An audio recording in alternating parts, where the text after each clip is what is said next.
لبيك اللهم لبيك لبيك لا شريك لك لبيك إن الحمد والنعمة لك والملك لا شريك. روزہ، اس سلسلے میں خاص طور پر 9 ذی الحج کے روزے کی فضیلت بہت آئی ہے۔ 9 تاریخ کا روزہ رکھنا، جس کو یوم عرفہ کہا جاتا ہے، جس روز حاجی حج کرتے ہیں، عرفات کے میدان میں سب سے زیادہ لوگوں کی بخشش ہوتی ہے، بے شمار لوگوں کی گردنیں آگ سے آزاد ہوتی ہیں۔ تو جو لوگ وہاں نہیں پہنچ سکتے وہ اپنے گھروں میں روزہ رکھ سکتے ہیں۔ اب اس میں تھوڑی سی کنفیوژن لوگوں کو ہو جاتی ہے، کیونکہ ہمارا ہجری کیلنڈر عموماً 1 یا 2 دن پیچھے ہوتا ہے بنسبت سعودی عرب کے، تو اس میں پریشانی کی ضرورت نہیں۔ جیسے نمازوں کے اوقات اپنے اپنے ملک کے الگ ہیں، اسی طرح باقی تاریخیں بھی اپنے اپنے ملک کے اعتبار سے ویلڈ ہیں۔ ورنہ آپ یہ بھی کر سکتے ہیں کہ آپ اپنی 9 تاریخ کو بھی روزہ رکھ لیں، اور جس دن وہاں حج ہو رہا ہو اس دن بھی روزہ رکھ لیں، کیونکہ صرف ایک ہی روزہ نہیں بلکہ ان سارے دنوں کے روزے کی بہت فضیلت ہے، 9 دن کے روزے کی۔ حضرت حنیدہ بن خالد اپنی بیوی سے اور وہ رسول اللہ صلی اللہ علیہ وسلم کی زوجہ مطہرہ سے روایت کرتی ہیں، وہ فرماتی ہیں کہ رسول اللہ صلی اللہ علیہ وسلم 10ویں محرم اور ذی الحج کے 9 دن اور ہر مہینے کے 3 دن اس طرح کے پہلی پیر اور 2 خمیس روزے رکھتے تھے۔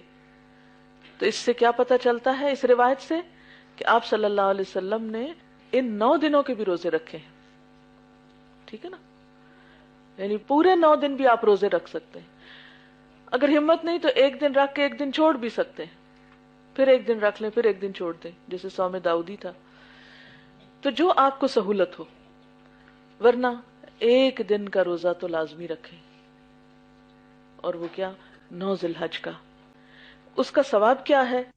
صحیح مسلم کی روایت ہے، رسول اللہ صلی اللہ علیہ وسلم نے اس روزے کے بارے میں فرمایا کہ یکفر السنۃ الماضیہ والباقیہ، کہ یہ روزہ گزشتہ سال اور آئندہ سال کے گناہوں کا کفارہ کرتا ہے۔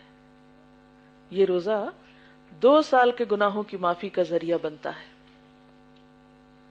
کیونکہ اس دن حج کے میدان میں، عرفات کے میدان میں بہت سارے لوگوں کی معافی ہو رہی ہوتی ہے، تو ہم بھی ایک چھوٹی سی عبادت کر کے ان کے ساتھ شریک ہو جاتے ہیں، ہم آہنگ ہو جاتے ہیں۔ اب آپ کیا کریں؟ اس روزے کو خود تو رکھیں گے، لیکن گھر والوں کو کیسے بتائیں گے؟ آپ اس حدیث کو لکھ کر کہیں لگا سکتے ہیں۔ شادی کے کارڈ جو فالتو گھوم پھر رہے ہوتے ہیں گھروں میں، اتنا مہنگا کاغذ یا کارڈ ان میں استعمال ہوتا ہے، ان کے صاف حصوں کو کاٹیے، ان پر اچھی سی کلرنگ کریں اور یہ حدیث لکھ کر سب رشتہ داروں کو دے دیں، ٹھیک ہے؟ اس کے علاوہ یہ ہے کہ یہ بروشر جس میں یہ سارے مسائل موجود ہیں، تقریباً یہ چھپا ہوا بھی موجود ہے، آپ یہ بھی ایک ایک بھیج سکتے ہیں، دے سکتے ہیں، تاکہ وہ خود بھی پڑھ لیں۔ زبانی بھی بتا سکتے ہیں جہاں آپ مناسب سمجھیں۔ مثلاً آپ کیسے بتا سکتے ہیں کہ ایک دن پہلے آپ کہیں کہ میں سوچ رہی ہوں کل روزہ رکھ لوں۔ گھر والوں کو مثلاً شام کے کھانے پہ آپ کہیں کہ میرا دل چاہ رہا ہے کہ کل میں روزہ رکھوں، تو پوچھیں گے کہ کیوں، تمہیں کیا ہو گیا ہے، کوئی منت مانی ہوئی ہے؟ تو آپ کہیں گے کہ نہیں، کل کے روزے کی یہ فضیلت ہے۔ تو وہ کہیں گے کہاں لکھا ہوا ہے؟ تو آپ لکھا ہوا نکال کے دکھا دیں۔ پھر اگر وہ رکھنا چاہیں تو ان کو بھی سویرے جگا دیں، اور اگر وہ نہ رکھنا چاہیں تو ان کو برا بلا نہ کہیں۔